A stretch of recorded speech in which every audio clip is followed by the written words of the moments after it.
Hello everyone, Joe from Central Jersey Conrail and N, and welcome back. This episode we're going to be putting up the backdrop for the Sayrehurst Secondary. Also, I'm going to go over some historical documents that I've been able to locate online to further our research about the Conrail system. So let's get started.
Alright everyone, so we're back. We're in the layout room now. So let me go over some of the techniques and some of the materials that I used when I was putting up the backdrop.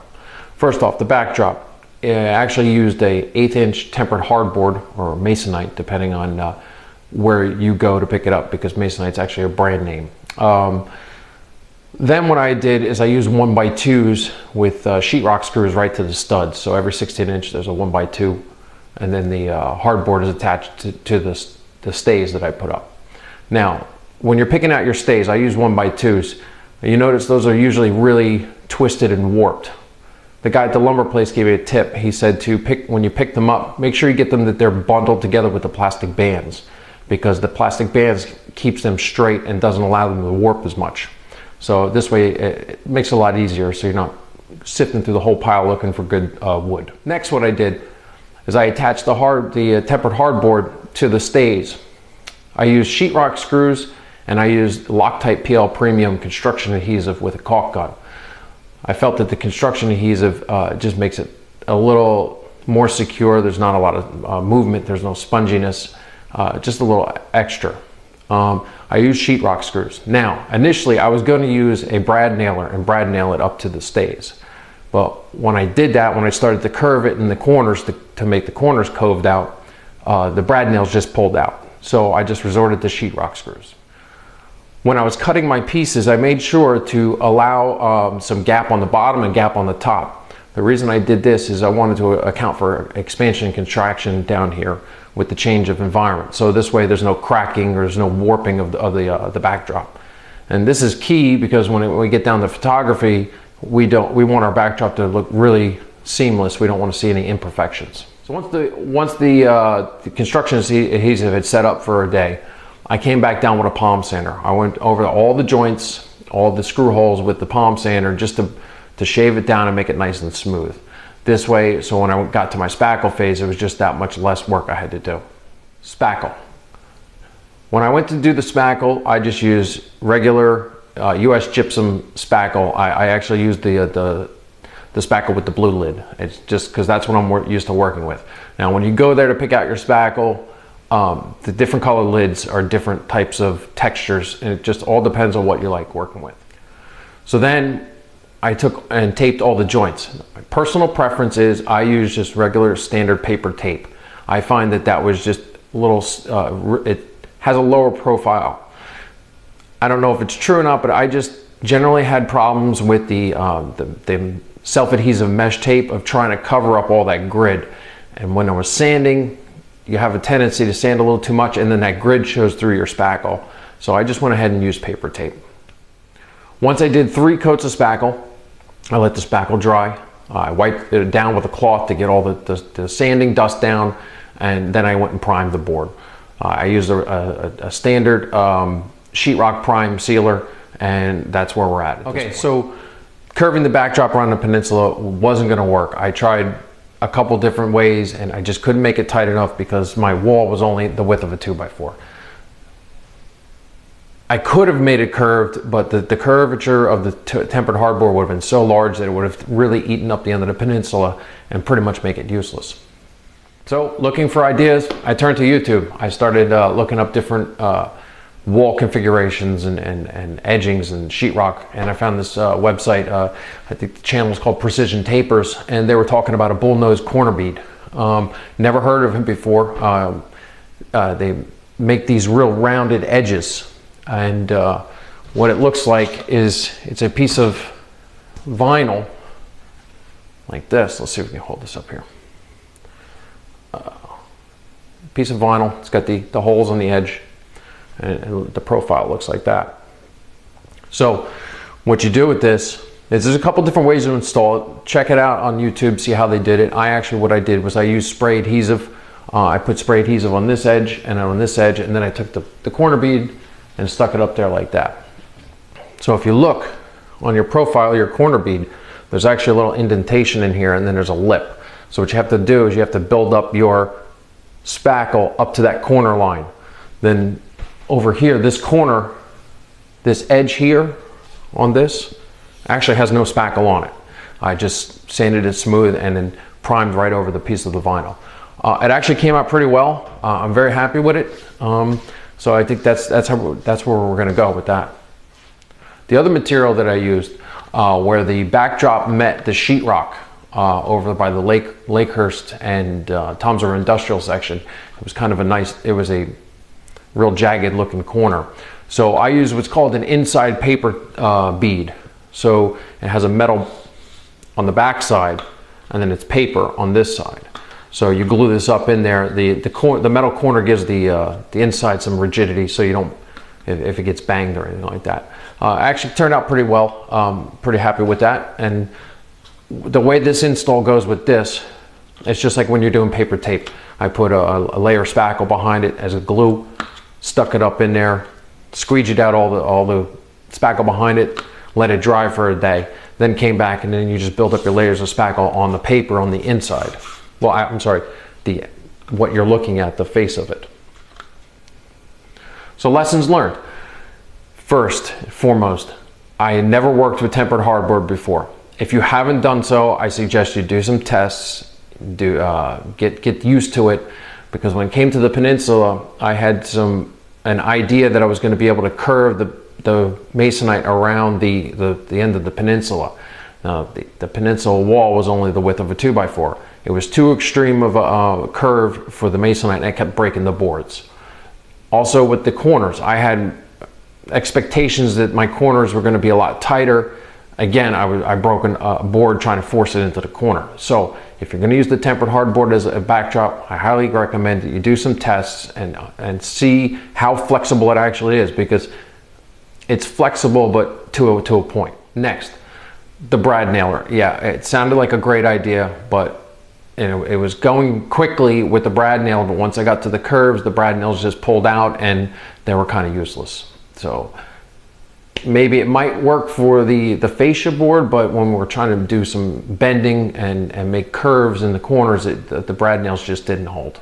Last little tip I can give for you was the adhesive on the stays. That just made it so much easier to put up the backdrop when you're working by yourself. I mean, if you're working with a buddy, then that's makes it a little easier. However, I was working with big sheets by myself. I found that the construction adhesive on the stays kind of put it in place and held it there temporarily until I could get the screws down. Then once the construction adhesives have dried, it's really tight and it doesn't flex very much. So definitely a plus, something to think about. Okay, so the next topic I want to cover this episode is about some historical research information that I came across. So I've been catching up on my Conrail Historical Society quarterly magazines, and I came across this one here. This is from the fall of 2014. In there, there's an article. It's called Track Planning with ZTS Charts. Now, what is a ZTS chart? ZTS stands for Zone Track Spot Map. This was used by the customer service department in Conrail, and it assisted the crews with switching duties. It showed the customer locations, where they wanted their cars spotted, what type of connections they had to their buildings, whether it was a tank car connection, a door, etc. So I went on Google. I Google searched ZTS maps and I came across a website. The website is multimodalways.org, and they have all kinds of archives from various railroads. Led me to the Conrail tab in the archive section, and that's where I found the ZTS maps. So Conrail ZTS maps. On this website, I just opened one of them, the 1988 ZTS map. It was broken down into various volumes. Some of the volumes are very lengthy. They could be up to 500 pages. So what I narrowed down to was the New Jersey Division, Volume 2, and that covered all the territory that we're going to be modeling here. So I downloaded the PDF, I printed it out on my printer, and then I took it to Staples and got it binded. So nice binded book. And these ZTS charts are great reference material. Tells you about, like I said, where all the industries are, where the spots are, track configurations, passing sidings, runarounds. Also tells you if there was lock gates, etc., etc. So when I was on this website, I found lots of Conrail documents. I found Form 19s, I found rule books, I found employee newsletters. They have tons of information there. Go check it out if you're a Conrail modeler. It's going to help you. There's a lot of good stuff. One of the major documents that I found that was very shocked to me was a Conrail freight schedule. I didn't know that they actually had a published freight schedule. So I downloaded the 1988 supplement, and it names all of the named trains from their destinations to their origins. It lists all the trail vans, it lists all the multi-levels, it listed all of the coal movements. The other thing it listed was all the local movements. However, what was not in the freight schedule was any kind of yard transfers, engine movements, helper movements. And that's obvious because it's not a scheduled movement anyway. So I printed it out, and I also took it to Staples and got it bound. Use that as a good reference material too. So why is this important? So during reading through these documents, I determined that in 1988, I kind of zeroed in on that year because that's the year that the Gillespie branch crossed Bordentown to connect with the Browns yard. That it's going to fit into my track plan. Also, it's right around the time period that Ciba-Geigy was still operating. So that's why I'm going to kind of focus in on that time frame. So in doing so, I also determined that in 1988, this territory here wasn't part of the Philadelphia division. It was actually still the New Jersey division. The New Jersey division was still on the books and still active back to 1988. So for that, what that means for me is I'm going to be going back, redoing all my trains, renaming them in accordance with the Jersey division. So look for those changes. I'll be working them into some videos over the next couple months or so. Okay, so that's going to wrap it up here for this episode. I hope you guys are enjoying following along. We're making progress here. Next episode, what I plan on doing is we're going to be putting up the lighting, installing the lighting valance, and then we're going to paint the backdrop to sky blue so it's not this white with patches behind me. Also, next episode, we're going to start mocking up some buildings using foam core. So I'm going to show you how to do that too. This way, it can assist us with our track planning when we start actually doing track. So please leave me your comments. Tell me what you think of how everything's going. If you like this video and you like what we're doing, please subscribe to our YouTube channel so you can follow along. Also check us out on Facebook at Central Jersey Conrail and N-Scale. You can get the daily updates. I'm updating a lot. I'm also putting other information out there on rail fanning and historical information and prototype stuff. So, all right, thanks for following, and we'll see you next time.